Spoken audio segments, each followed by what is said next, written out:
Vazhdojmë tani me pregaditjen. Si bazë për këto ëmbëlsira kemi nevojë vetëm për 3 produkte: biskota, krem djathi dhe ndonjë krem çfarë do lloj që keni dëshirë. Unë kam zgjedhur që të përdor këtë kremin, kjo është i ngjashëm me kremin Lotus.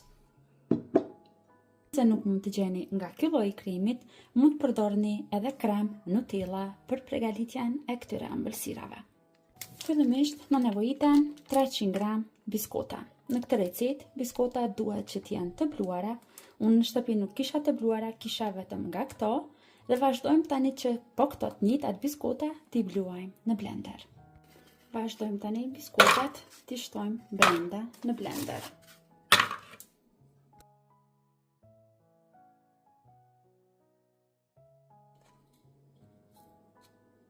Tani biskotat e bluara vazhdojmë t'i shtojmë njën më të madhe. Dhe në total do të shtojmë 300 gram me biskota. Tani vazhdojmë që ta shtojmë krem djathin dhe kohëve të fundit unë po e përdor këtë krem djathi Labne nga Pënar, sepse me vërtet po i bën shumë të shijshme të gjitha llojet e cheesecake-ve. Dhe kjo recetë që po e bëj sot, pra janë cheesecake balls, ashtu thirret receta origjinale, pra topta cheesecake-u. Vazhdojmë ta shtojmë krem djathin tani brenda te biskotat dhe në total do të përdorim 180 gram krem djathi.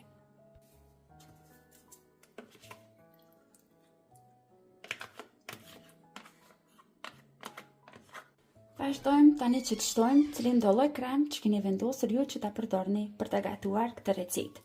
Në total nga kremi do të shtojmë 2 lugë gjelle të plota. Siç ju thash, mund të përdorni edhe Nutella kremin ose cilin do krem që keni dëshirë.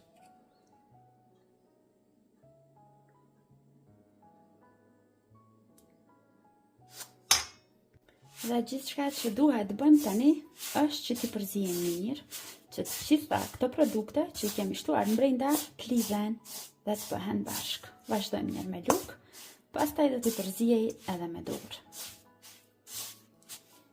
Vazhdojmë tani ta përzijem me dorë, dhe nëse ju e shifni që po ju duket që nuk është e ëmbël shumë brumi, mund vazhdoni dhe të shtoni brenda 2 deri në 3 lugë gjelle me sheqer pluhur. Por unë nuk do t'i shtoj sheqer fare, sepse tani do të bëhen mjaftueshëm të ëmbla edhe nga çokolata që do t'ju hedhim sipër. Dhe kështu duhet të duket brumi, duhet të bëhet një brum mesatarisht i butë dhe lehtë i punuar në dorë. Vazhdojmë tani e ndajmë në pjesë më të vogla dhe i lëmojmë mirë në duar, duke u dhënë formën rrumbullake. I rendisim një herë në një pjatë dhe vazhdojmë kështu në të njëjtën mënyrë e përgatisim tër brumin. Unë nuk do t'i bëj shumë të mëdha, do t'i bëj tamam si ato çokolatat e vogla që shiten të gatshme.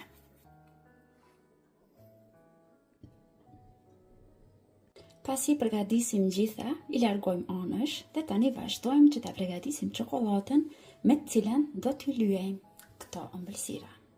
Zakonisht unë përdor çokolata qumshtit dhe asnjëherë nuk i përdor ato që janë për gatim, por zakonisht i marr këto të qumshtit të cilat edhe i konsumojmë dhe i hajmë, dhe në total këtu do të shtoj 200 gram çokoladë.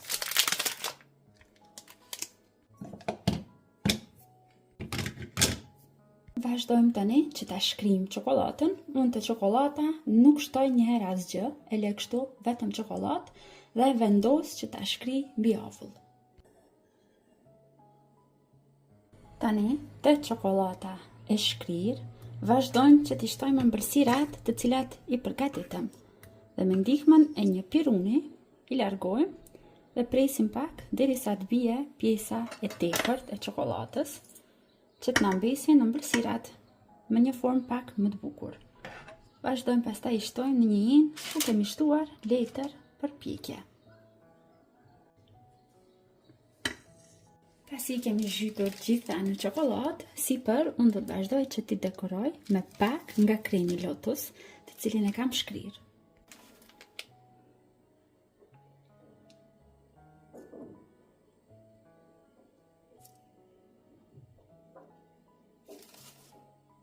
Tani që ëmbëlsirat janë ftofur dhe janë shtrënguar, vazhdojmë që t'i shtojmë kështu në disa shporta të vogla dhe t'i shërbejmë që duken më bukur pastaj. Më përdorni çfarë do lloj shporte që ju keni.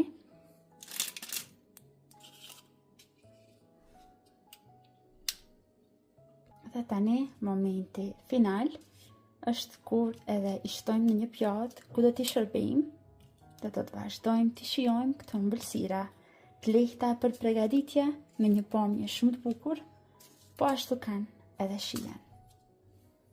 Shpresoj që do t'i provoni edhe ju këto ëmbëlsira të mrekullueshme dhe do t'i ndani bashkë me familjarët e juaj.